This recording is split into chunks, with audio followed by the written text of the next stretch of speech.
Bismillahirrahmanirrahim.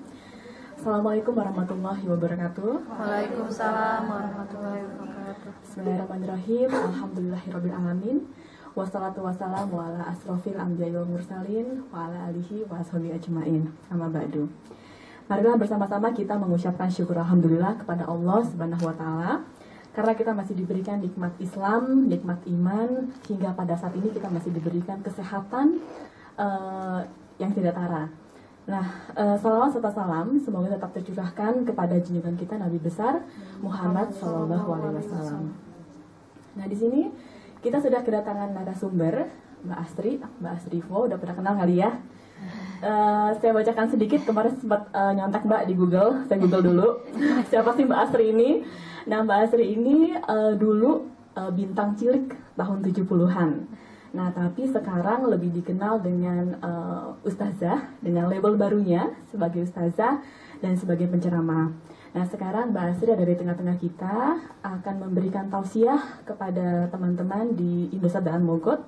Temanya insya Allah tentang menyelami hikmah dari puasa, gitu ya. Nanti tausiah dari Mbak Astri akan diberikan sampai dengan jam 1:15. Setelah itu ada pertanyaan untuk 3 penanya. Ada souvenirnya. Oke, untuk mempersingkat waktu, saya persilakan Mbak Astri untuk memberikan pemaparannya kepada kita semua. Baik, terima kasih para sahabat-sahabat yang salehah yang disayang sama Allah. Assalamualaikum warahmatullahi wabarakatuh. Waalaikumsalam warahmatullahi wabarakatuh. Alhamdulillahirabbil alamin wassalatu wassalamu ala asrofil anbiya wal mursalin sayyidina Muhammadin wa ala alihi wa ashabihi ajmain amma ba'du. Ini mesti dikoreksi sendiri nih, Mbak Google memang nggak selalu benar ya. Yang benar selalu Quran dan Sunnah yang berinformasi kepada kita. Saya nggak pernah punya label profesi menjadi ustazah.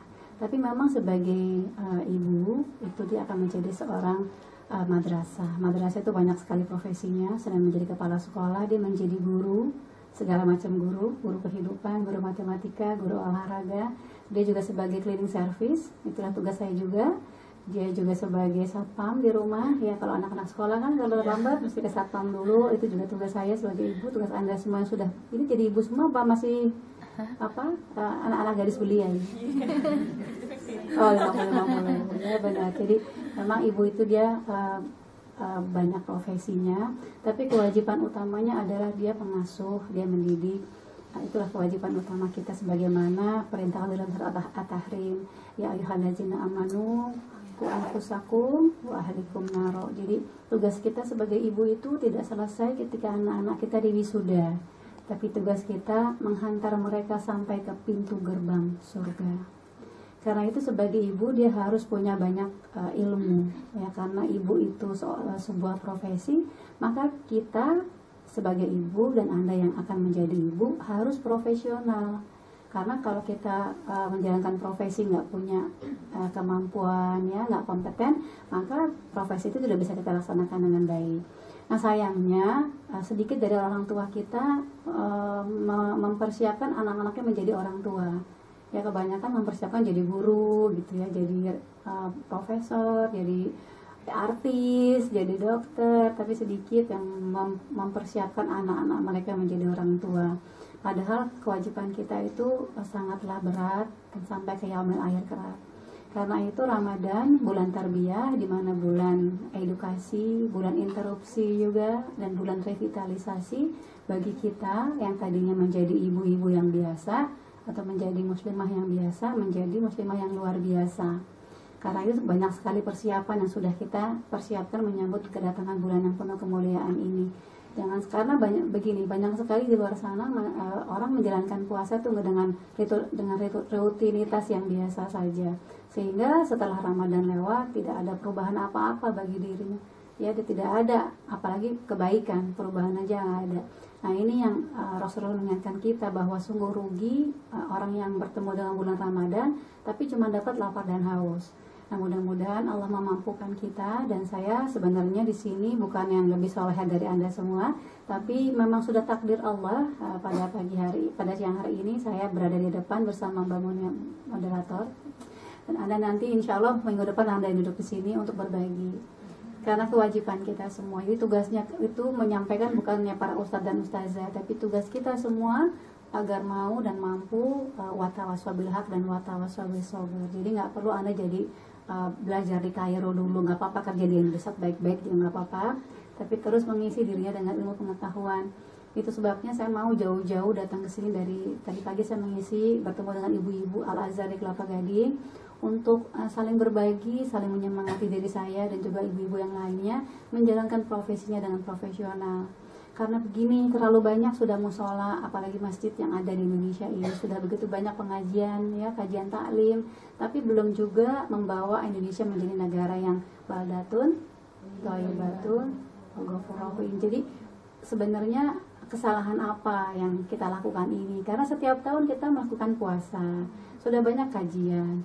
Padahal puasa ini kan sebenarnya Allah menginginkan meningkatkan derajat kita dari orang-orang yang muslim menjadi orang-orang mutakin. Karena orang-orang yang mutakin ini yang boleh memasuki gerbang surganya Allah. Sehingga harus ada pemahaman dan juga semangat yang tinggi, ya. Dan kalau kita menjalankan sesuatu itu kan kalau kita tahu manfaatnya, ya, kita tahu apa sih yang kita dapatkan dari itu, maka kita akan semangat menjalankannya. Jangan sampai puasa ini kita tinggalkan bulan Ramadan tapi kita tidak mendapat apa-apa, ya. Karena begini, ibadah itu kan selalu ada dua sisi.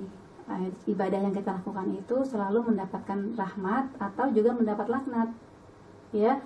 Banyak orang berpuasa tapi cuma dapat lapar dan haus saja, ya. Kenapa nih bisa terjadi seperti ini? Pertama, orang yang berpuasa tapi tidak memiliki kemampuan untuk ikhlas, ya, salah niat. Padahal semua ibadah itu inama amalu biniyat.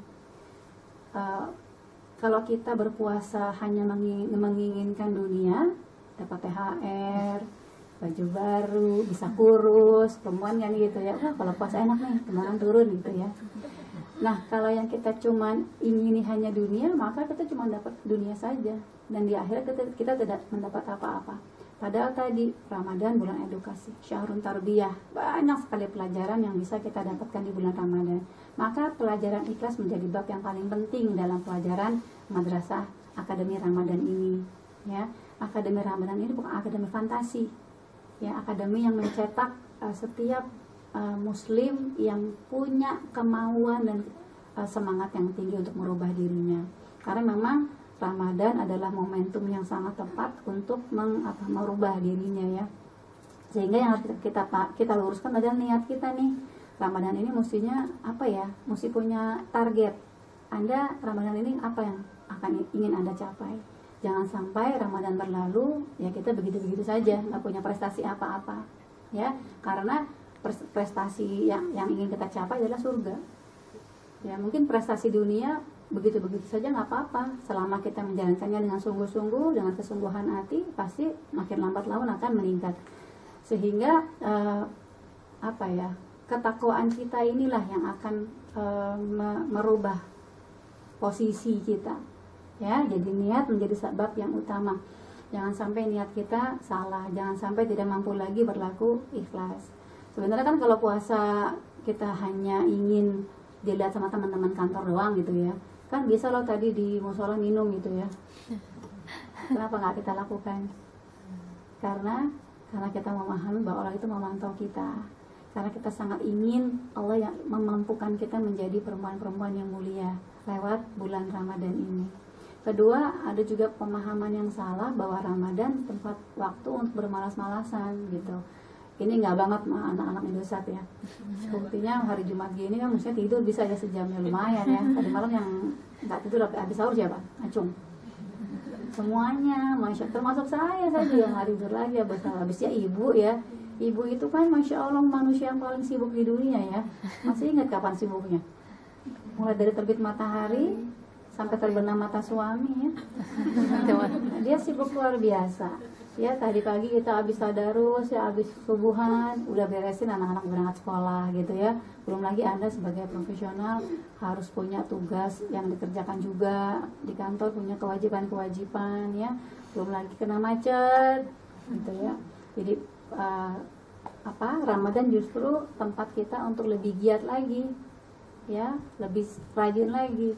Karena Ramadan memang ingin merubah kita yang tadinya tidak berarti menjadi sesuatu yang bermanfaat. Ramadan itu sesungguhnya membuat kita yang tadi tidak tahu apa-apa menjadi lebih tahu, yang tadinya tidak mau bisa sabar. Bayangin kalau orang nggak sabar ya nggak bisa puasa ya, karena dia tahu dia harus sabar sampai terbenamnya matahari. Dia harus sabar bagaimana ketika ada saudaranya yang menzoliminya. Bayangkan ya, kalau di Islam itu kan ada bab namanya kisos ya. Kisos itu kan kita bisa membalas kezoliman orang yang menzolimi kita ya. Kalau kita ditampar pipi kiri, jangan kasih pipi kanan ya. Kalau kita ditampar pipi kiri, kita boleh membalas dengan perlakuan yang sama. Tapi yang paling utama memang ketika dia mampu bersabar. Sehingga di dalam bulan Ramadan ini ketika orang jahil mengganggu kita, yang tadinya boleh kisos gitu, maka di bulan Ramadan ini Rasul mengingatkan kita apa? Katakanlah kalau ada orang jahil mengganggu, saya sedang berpuasa. Jadi kan belajar sabarnya tingkat tinggi gitu. Di fakultas manapun juga nggak dapet nih kayak begini. Dan memang Rasulullah itu sangat kagum kepada orang-orang mukmin. Dia kalau dikasih ujian-ujian sabar, dia di ujian-ujian susah dia mampu bersabar. Karena pada hakikatnya manusia itu kan peserta ujian ya. Kata Allah, aku akan uji mereka dengan senang dan susah. Ketika diberi ujian-ujian senang, bukannya merasa senang terus lalai, tapi mampu bersyukur. Nah, bersyukur itu harus dengan action gitu ya. Dikasih waktu bertemu dengan bulan Ramadan, apa actionnya? Masa tadarusnya itu lagi. Sekarang udah surat berapa Mbak? Udah hatam yang keberapa?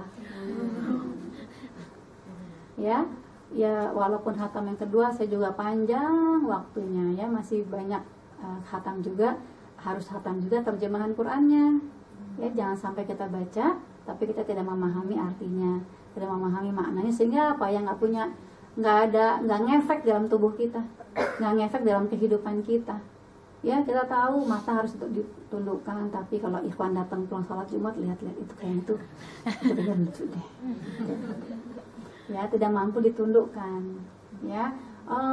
Bersyukur tuh gimana? Dikasih kesehatan ya harus olahraga. Olahraganya apa di sini ya?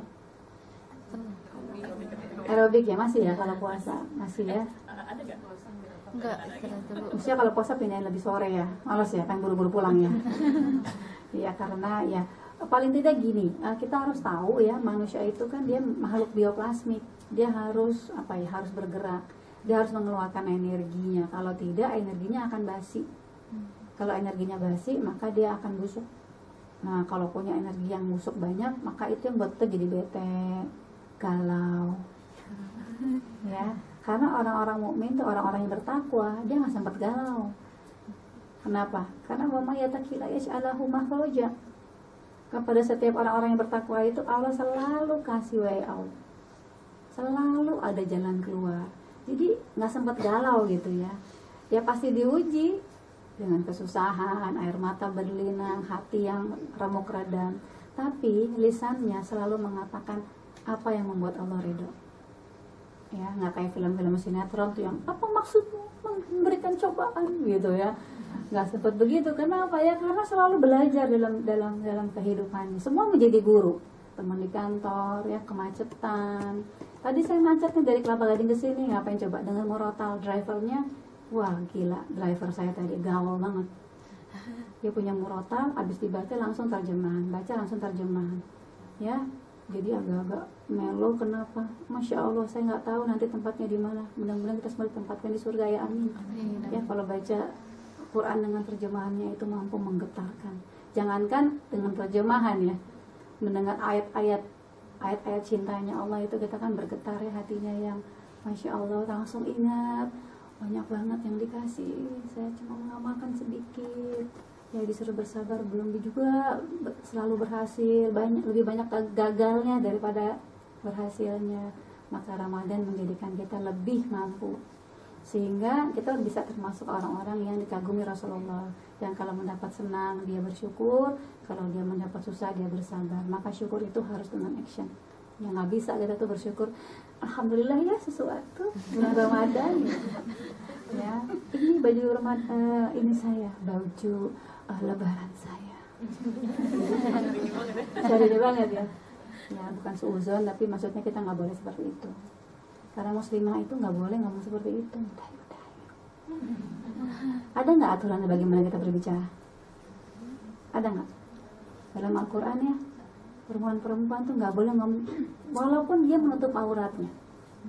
Ya, walaupun kerudungnya panjang sampai ke dada, menutup dada. Tapi kalau ngomong,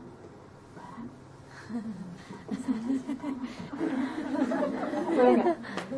Boleh nggak? Nggak boleh. Ya, jadi jangan jadikan tontonan itu tuntunan ya. Itu banyak ujian malah. Kecuali nanti ada program Khadijah, lu promosi boleh dikit ya. Jadi kenapa saya juga genit-genit dandan hari ini, karena tadi pagi memang ada liputan dari Trans TV namanya program Khadijah. Jadi program di mana memunculkan atau menghadirkan perempuan-perempuan yang punya banyak profesi seperti kita semua nih. Anda kan di sini kan sebagai ibu ya, sebagai anggota masyarakat, sebagai karyawati, sebagai profesional. Itu harus dijalankan bagaimana sih caranya untuk menginspirasi perempuan-perempuan lain supaya pikiran itu bukan cuman dapur, sumur, kasur gitu ya, tapi kita itu tiang-tiang negara. Karena perempuan itu memang tiang-tiang negara. Negara itu maju atau tidak maju tergantung pada perempuannya. Ya, masyarakat itu baik atau tidak tergantung pada perempuannya. Kalau masyarakatnya baik itu pasti perempuannya baik. Ya, karena yang korupsi siapa? Anaknya siapa tuh? Anaknya perempuan, anak ibunya. Dan ibu itu profesi kita. Sehingga kenapa juga saya mau berbagi kemana-mana, ingin menyemangati diri saya dan juga ibu-ibu yang lainnya agar sungguh-sungguh mendidik anak-anaknya menjadi anak-anak yang saleh, saleha. Karena apa? Anal ardo yaritsuha ibadiyah solihin. Ya, dalam surat Al-Mu'minun Allah bilang apa? Aku wariskan bumi sama isinya bagi hamba-hambaku yang saleh, bukan bagi hamba-hambaku yang tinggi jabatannya. Ya, Anda kerja berapa sih gajinya? Pasti kurang ya? Ya kan? Sama kayak saya juga kerja, udah capek, kadang-kadang kurang tidur ya, cuma dapat uang. Saya memang uangnya nggak banyak, tapi saya banyak duit. Ya, jadi kita bekerja bukan cari uang tapi cari duit. Ada bedanya? Beda ya. Kalau duit pakai apa enggak? Pakai doa ya. Ada doanya, usahanya sungguh-sungguh, ikhlas ya. Tahun ini dapat bonus 15 kali nggak apa-apa, ikhlas. Ya, jadi anak lulus SMA masuk perguruan tinggi negeri, ikhlas. Ya, kalaupun masuk swasta pasti Allah siapkan. Kenapa? Karena wa yarzuqhu min haitsu la yahtasib. Gaji kita, gaji suami kita mungkin tidak cukup membiayai sekolah anak-anak kita sampai perguruan tinggi. Tapi Allah memberi rezeki kepada kita, orang-orang mukmin itu, dari arah yang tidak disangka-sangka, lewat beasiswa, lewat subsidi silang. Beasiswa bukan hanya dari sekolahnya saja ya, biasanya dari kantor-kantor, dari perusahaan-perusahaan yang besar. Ya, saya pernah diundang oleh Sampurna Foundation tentang sahabat perempuan, sahabat wanita, Masya Allah. Itu kita harus malu, kita harus punya juga kemampuan seperti itu. Karena ini termasuk dari amal jariah kita. Nanti suatu saat kita sudah ada di tempat yang sangat memerlukan banyak bekal, tapi nggak bisa lagi beramal soleh. Di mana tuh? Di barzah ya. Di barzah nggak ada ATM. Ya, ATM-nya apa? Amal jariah, ilmu yang bermanfaat, dan doa yang soleh. Maka selain Anda sibuk bekerja di kantor, Anda juga harus mampu memposisikan diri Anda menjadi ibu. Karena kewajiban menjadi ibu itu nggak bisa diambil alih fungsi nggak bisa. Ya, walaupun Anda sebagai seorang profesional, tapi Anda tidak bisa ekspor tanggung jawab. Nanti yang ditanya bukan staf ahli Anda di rumah, tapi Anda, saya berikan amanah. Kenapa? Tidak sungguh-sungguh menjalankan amanah yang diberikan. Ya, jadi harus punya ATM di mana bekal yang tidak akan habis-habisnya itu tadi 3 itu. Kemudian jangan sampai Ramadan ini membuat kita menjadi orang-orang yang celaka tadi, tidak memahami ilmu mana yang sunnah, mana yang bid'ah. Kenapa juga tadi agak panjang zuhurnya? Karena ada sholat-sholat rawatib yang tidak mau saya tinggalkan. Dan saya lihat nih kayaknya di sini pada perempuan-perempuannya juga rawatibnya nggak pernah tinggal ya. Ya, kalau zuhur itu panjang kan ya? Berapa qobliyahnya? 4 ya. Kalau ba'diyahnya 2 ya. Yang lainnya kan cuma 2 gitu ya. Zuhur ini memang panjang, dimana waktu kita lagi sibuk-sibuknya, bener ya. lagi apa, lagi punya banyak sekali kewajiban yang harus ditunaikan, tapi Allah minta apa? Qobliyah rawatibnya itu 4, Masya Allah. Jadi ya memang harus punya kemampuan memilah dan memilih dan punya skala prioritas. Begitu juga sebagai ibu, ya Anda harus ketika Anda meninggalkan keluarga untuk membantu nafkah keluarga, Anda harus punya skala prioritas. Dan yang Anda pilih itu bobotnya harus lebih berat daripada apa yang Anda tinggalkan. Karena yang Anda tinggalkan itu juga penting. Ya, semuanya itu penting gitu. Karena itu tadi kalau misalnya kita mampu meninggalkan hal-hal yang mubah, hal yang mubah tuh misalnya gini, nonton TV itu kan boleh nggak? Boleh. Pulang kantor nonton TV boleh nggak? Boleh. Tapi kalau ditinggalkan daripada nonton sinetron, mendingan tilawah atau tadarus, lebih baik nggak? Nah, itu kita bisa memilih mana yang, soalnya nonton TV juga hak kita juga untuk beristirahat gitu. Tapi istirahat kita isi dengan kegiatan-kegiatan yang penuh manfaat. Kenapa? Karena ini bulan Ramadan. Bedanya apa bulan Ramadan dengan bulan Juli? Bedanya apa? Misalnya nih, tadi kan kita salat qobliyahnya 4 rakaat, wajib kan? Bedanya apa dibandingin sama bulan Juli? Bulan Juli, karena kalau di bulan kalau Ramadan dilakukan banyak sekali amalan, itu amal yang kita dapat tuh lebih banyak daripada bulan-bulan yang lainnya. Konkretnya gimana? Konkretnya gini nih, kalau misalnya gini, ada satu budaya gitu ya, ada satu budaya di mana kita tuh biasa kalau Lebaran biasa ngasih. Belum Lebaran, Belum Lebaran ya? Baru puasa ya? belum Syawal, masih Ramadan. Belum tahu deh, nyerah deh. Nah itu memang jebakan Batman itu. Gini, kalau di bulan Juli sama bedanya dengan di bulan Ramadan, kalau kita tadi rawatib 4 rakaat, di bulan Juli Allah berikan kita apa? Pahala sunnah ya. Tapi kalau di bulan Ramadan kita qobliyah 4 rakaat, lalu berikan kita pahala apa?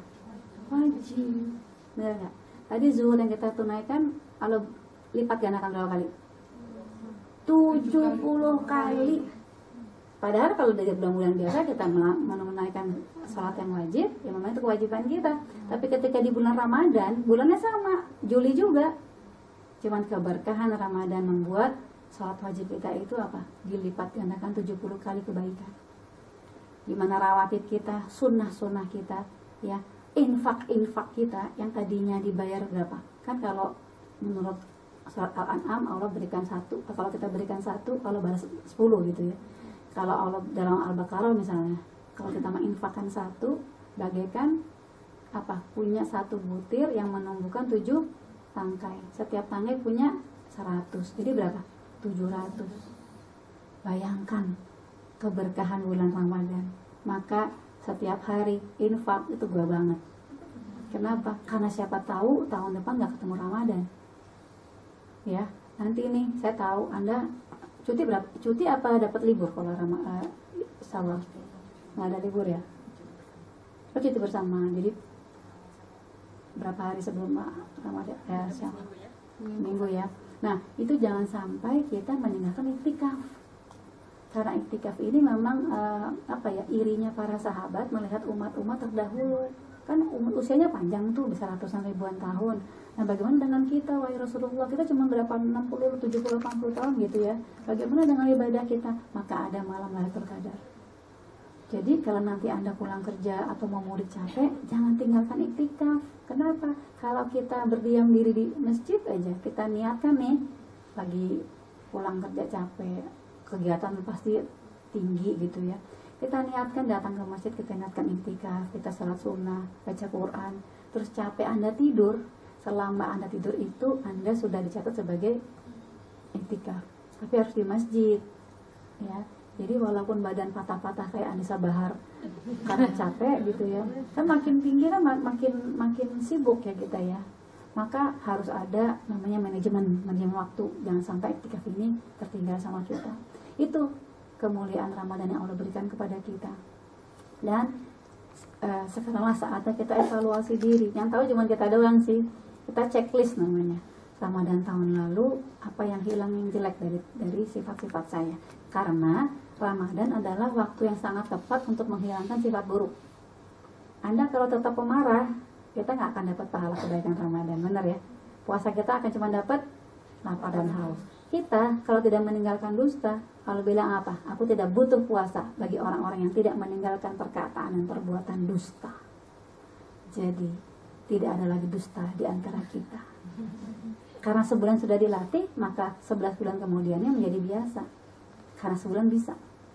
Karena sebulan dilatih tiap malam tahajud, kan harus manasin sahur, maka Syawal ke depannya bisa.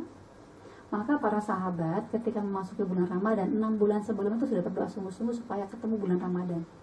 Dan ketika Ramadan mau berlalu, berdoa sungguh-sungguh supaya apa? Amal ibadahnya semua diterima. Masya Allah, itulah kebaikan pendidikan yang Allah berikan langsung kepada kita. Ya, menjadi derajat mutakin. Dan bayangkan kalau kita mampu merubah diri, kita mampu merubah keluarga kita. Setiap individu menjadi pribadi yang beriman dan bertakwa. Kita mampu merubah anak kita, pasangan kita, keluarga kita, dan setiap keluarga muslim mampu merubah dirinya menjadi pribadi-pribadi yang beriman dan bertakwa, maka pasti janji Allah benar dalam Al-A'raf ayat ke-96. Jika saja penduduk negeri itu beriman dan bertakwa, maka akan aku limpahkan rahmatku dari langit dan dari bumi. Ya, kapan itu datangnya? Kalau kita mau sungguh-sungguh beriman dan bertakwa sekeluarga. Kalau sekeluarga udah bagaimana? Semasyarakat. Itu sebabnya Anda punya kewajiban dakwah, walaupun cuma menyampaikan satu ayat.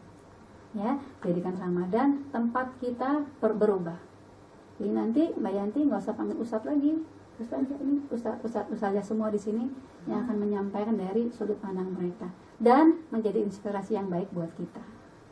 Ya, harus mau merubah diri, jangan aduh malu, aduh ngomong apa lah, saya ngomong tuh udah setengah jam atau ngomong apa, ngomong aja sama diri sendiri apa yang kita inginkan. Saya nggak pengen banget sabar gimana ya? Sabar ketika kita memahami marah itu datangnya dari api akan padam dengan air. Maka kalau lagi marah, emosi memuncak, buru-buru wudu. Udah wudu kok masih marah, berarti wudunya belum dengan ilmu. Udah dengan ilmu kok masih marah, berarti tidak dengan ikhlas. Padahal ikhlas menjadi bab pelajaran yang paling penting dalam menjalankan saum. Masya Allah. Jadi kita breakdown lagi nih amalan kita. Supaya apa? Supaya langgeng sampai 11 bulan kemudian. Begitu setiap tahun. Maka suatu saat insya Allah negara Indonesia ini menjadi negara yang maju. Bukan hanya banyak orang Islamnya, tapi karena orang Islamnya berlaku Islam. Mungkin gitu ya. Ya, terima kasih Mbak Asri atas pemaparannya. Kita masih punya waktu sekitar 15 menit. Kalau dari teman-teman ada yang ingin bertanya kepada Mbak Asri seputar tentang hikmah puasa atau apapun yang berkaitan dengan muslimah, silakan. Ada yang bertanya? Oke. Assalamualaikum warahmatullahi wabarakatuh. Mbak Asri mau nanya untuk yang masalah itikaf. Kita kalau sebagai ahwat kan misalnya udah punya suami, kewajibannya seperti apa untuk itikaf di masjid? Seperti itu. Terima kasih. Dijawab dulu kali Mbak Asri. Boleh. Oke. Jadi memang kewajiban yang utama harus tidak boleh meninggalkan kewajiban yang sunnah itu tidak boleh meninggalkan yang wajib. Ya, jadi kita mendapat ridho suami itu menjadi bab yang wajib. Ya, kalau suami kita malas, kita semangati dengan informasi, dengan motivasi. Ya, bukakan surat Al-A'raf ayat ke-23 di mana kita ini menikah bukan hanya di sini, Mas. Manggil Yayang apa, Beb? Mas ya. Wahai masku yang beribu-ribu beratnya di hatiku. Gini, Mas, kamu tuh sama aku maunya di sini aja apa selamanya sih? Kita nih hidup nggak cuma sekali. Kita hidup selamanya. Cuman episodenya berbeda. Ya, Mas mau pilih episode neraka apa episode surga? Kalau di surga itu surat Al-A'raf ayat ke-23 ya, surat ke-13 itu Allah bilang mereka akan berkumpul bersama ayah-ayah mereka, bersama istri-istri mereka, bersama anak cucu keturunan mereka yang beriman. Yang beriman tuh bukan yang puasa aja, bukan yang syahadat, sholat, zakat dan haji saja. Yang beriman itu yang nurut hidupnya diatur sama Allah. pakai baju muslim nutup aurat ada nggak di rukun Islam? Ada nggak? Ada nggak? Nggak ada. Rukun Islam kan cuma, bukan hadis, Quran kan? Rukun Islam kan cuma apa? Syahadat, sholat, puasa, zakat, haji. Ada nggak tutup aurat? Adanya di mana? Jadi beriman itu menjalankan semua ini. Itikaf ada di mana? Iya, itikaf di masjid. Bertanya di mana? Di Quran. Coba menundukkan pandangan mata. Ada di rukun iman? Ada. Wajib nggak? Kenapa? Ada di Quran. Ngomong mendayu-dayu boleh nggak? Enggak. Kalau sama masih boleh? Wah, sunnah itu. Sunnah itu kan dikerjakan mendapat pahala. Kalau tidak dikerjakan Tidak. rugi. Bukan nggak apa-apa ya. Ngapain orang ada masnya di rumah kok. Ini kunci surga kita. Ya, kita ambil air putih buat dia, nungguin pulang kerja. Itu sama dengan berjihad. Enak ya jadi perempuan ya, lebih gampang untuk surganya ya. Tapi kita punya kewajiban untuk watawasau bil haq. Kalau suami kita belum tahu, kita yang kasih tahu. Jadi imam itu kepala yang harus punya leher yang lentur, supaya kepalanya bisa noleh kiri kanan, bisa nunduk. Ya, kalau kepala lehernya kaku, bayangkan mau melengok bagaimana? Ya, analoginya seperti itu. Jadi kalau suami kita belum tahu, kasih tahu. Suami kita masih malas, semangati. Ya, nggak semangat juga, rayu. Mas, gitu ya. Jadi rayu. Nggak mau juga doa. Ya, karena yang memiliki suami itu Allah. Dulu juga ketika suami saya melarang saya pakai kerudung, ini kerudung dulu dilarang. Karena suami saya itu ngaji sama profesor doktor yang mengatakan jilbab itu fenomena budaya. Padahal jilbab itu kewajiban. Terus saya bilang, kamu gak kesengit aku nanti kalau digoreng, direbus kepalaku. Ini kan bukan mitos, bukan dongeng. Ini konsekuensi. Anda percaya surga gak sih? Percaya neraka gak sih? Kan tinggal dipilih. Dipilih mau kemana. Yang ini jalannya ke situ, yang itu jalannya sini. Ini suami kita harus tahu. Maka saya butuh beberapa tahun untuk berdiskusi soal Al-Ahzab ayat 59. Akhirnya apa? Terang beneran, oh iya ya, bener. Tahu gini dari dulu suka pakai jilbab loh. Ya, karena banyak yang nggak tahu, walaupun dia kawamun, imam, tapi banyak informasi yang mungkin kita lebih tahu dari mereka. Jadi ajak terus, karena iktikaf itu harus di masjid. Nah, bagi perempuan yang haid, jangan bela-belain terus, ya udah deh, kalau boleh masuk masjid di luar pagar, udah jangan nyusahin, jangan ngarang, jangan maksa. Ya kenapa? Karena haid itu kan takdirnya Allah. Siapa yang tidak suka dengan takdirku, kata Allah, maka Allah nggak ridho. Takdir dikasih haid pada waktu 10 hari terakhir, Masya Allah ya Allah, mampukan saya tuh cerdas membaca takdirmu, kan gitu. Ya, jadi iktikaf harus dengan suami. Kalaupun suami uzur sakit misalnya, harus dengan izinnya. Kalau tanpa izinnya, maka ibadahnya menjadi batal. Batal demi hukum. Ada lagi? Iya Mbak. Coba kan orang nggak? Yang saya mau tanyakan tentang menyampaikan kebaikan ya kepada sesama gitu. Memang sih kadang itu kan kewajiban ya, seandainya kita tahu kita menyampaikan, tapi kalau seandainya kebaikan itu belum kita jalankan, terus kalau kita sampaikan itu sesuatu yang salah apa enggak? Karena kalau seandainya kalau seandainya Saya paham maksud Ibu. Belum ngamalin itu kan kabura maqtan ya, illallah. gitu. Tapi kalau seandainya menunggu kita mengamalkan juga, terus kita tahu itu suatu kebaikan, kalau kita nggak sampaikan juga kan itu juga salah juga ya gitu kan. Kita kan dianjurkan untuk Ngamalin duluan. berlomba-lomba juga dalam kebaikan juga. Ya, apalagi yang ini nahi mungkar. Kalau nahi mungkar itu misalnya gini, kita bilang, Mbak jangan merokok. Merokok itu berbahaya bagi kesehatan dan bisa menjadi haram. Padahal kita merokok. Boleh nggak kita ngarang-ngarang orang merokok? Wajib.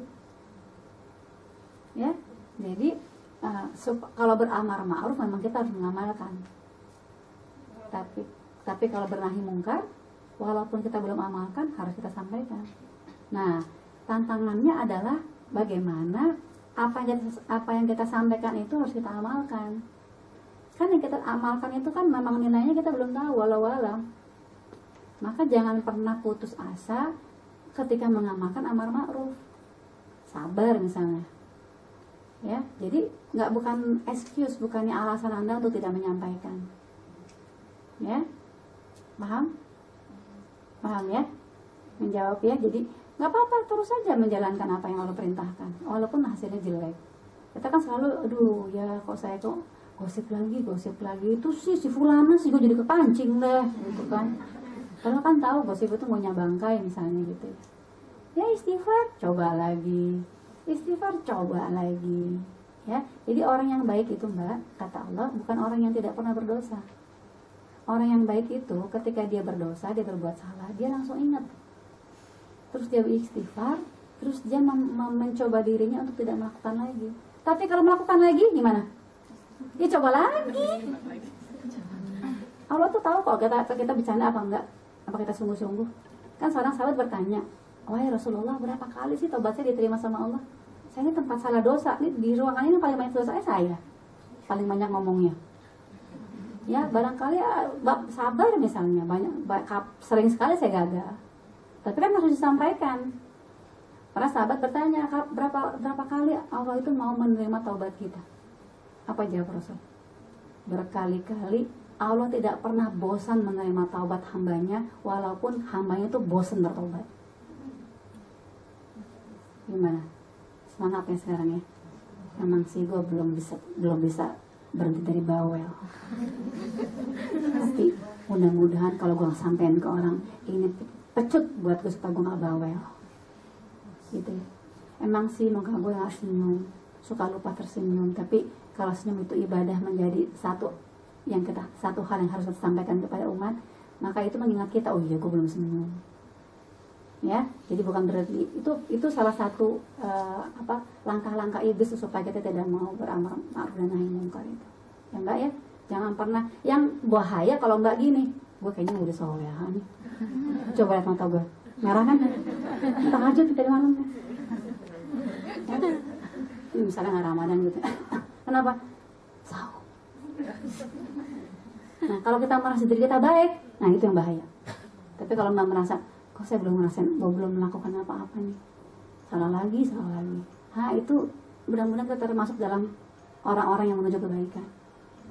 Ya, jadi kata Allah dalam Quran apa? Jangan pernah merasa dirimu itu suci. Ya, ada lagi? Satu lagi? Mana ya?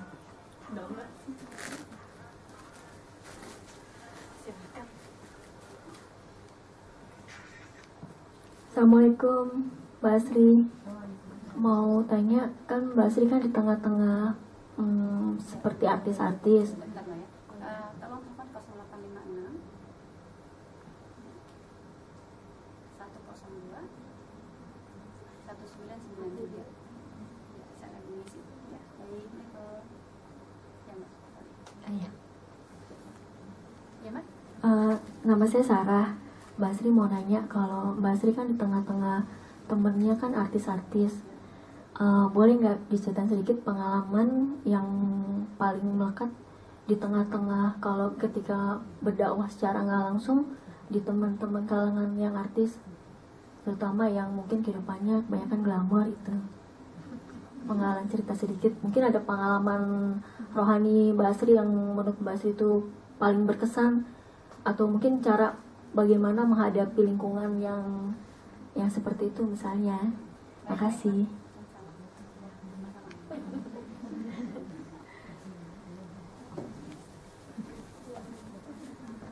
Jangan salah loh Mbak, teman-teman artis saya soleha semua, rata-rata. Ineke tuh, saya bilang apa? Kamu tuh ya masuk surga sebelum masuk surga. Jangan lihat dulu siapa gue.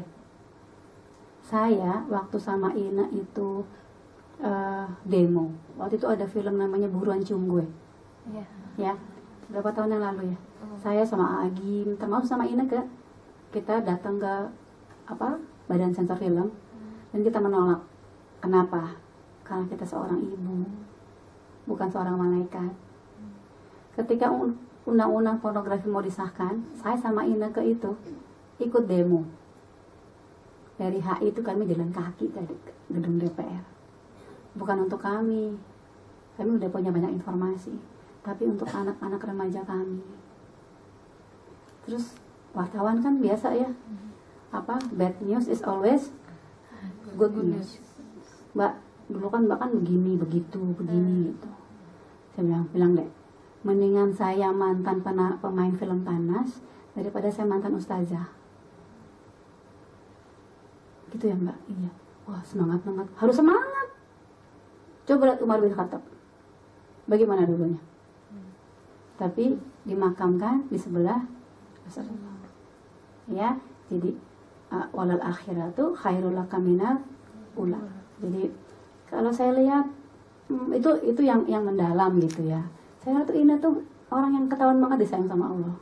Suaminya Mbak, Masya Allah, ganteng loh, cakep, dokter, tajir.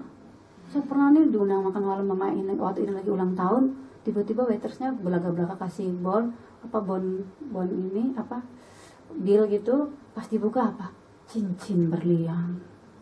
Beb, thank you ya beb, gitu. Alhamdulillah.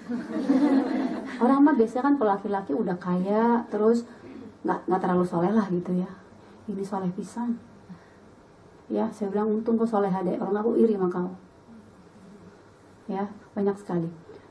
Siapa kemana? Nuri Maulida tuh pernah satu saat kita ada kajian, ada isi acara bukan kajian, ada satu event gitu di Semarang. Duduk di sebelah saya. Padahal babnya ringan banget, aduh sepele banget hadis tapi sahih. Makan pakai tangan kanan. Jadi ini saya pernah dengar dari TV justru. Saya sendiri lupa, saya pernah ngasih tahu ingat tentang ini. Saya pernah loh katanya di Jas Alvin. Dikasih tahu sama Ustazah Asriful lagi, Ustazah lagi, Masya Allah, Mbak kayak atau Bunda gitu ya.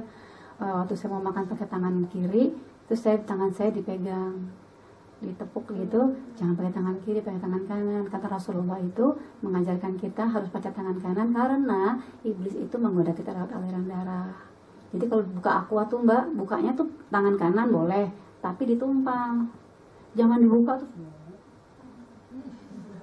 Atau dibuka kalau memang ingat pindahin ke tangan kanan. Tapi kalau nggak ingat, kan aqua dibuka nih, terus giniin. Jadi kanannya itu tetap mengikuti hal-hal seperti itu. Jadi kita tuh watawasobilah tentang informasi, tentang ilmu ya. Ada juga sahabat kita, saudara kita yang pakai kerudung tapi nggak menutup dada misalnya gitu. Terus saya jawab, cuma ngingetinnya kan surat An-Nur. Udah baca belum udah gue hafal, nggak terjemahannya. Karena orang banyak hafal tapi nggak ngerti. Ya sekarang ya lumayan memanjangkan kerudungnya. Ya jadi kejadian spiritual saya ya Mbak yang sangat berkesan adalah ketika saya ngerti. Dulu waktu remaja saya artis loh Mbak. Saya tuh nggak pakai kerudung, nggak pakai jilbab. Tapi bukan karena saya tidak mau, karena saya tidak tahu. Maka kewajiban memberitahu itu menjadi hak yang sangat penting dalam hidup saya. Kenapa? Jangan-jangan ada perempuan yang seperti saya sholat, jadi orang penting. Yang penting gue sholat, yang penting gue puasa, yang penting hatinya ya. Tapi saya nggak mau nanti ketika saya wafat ya yang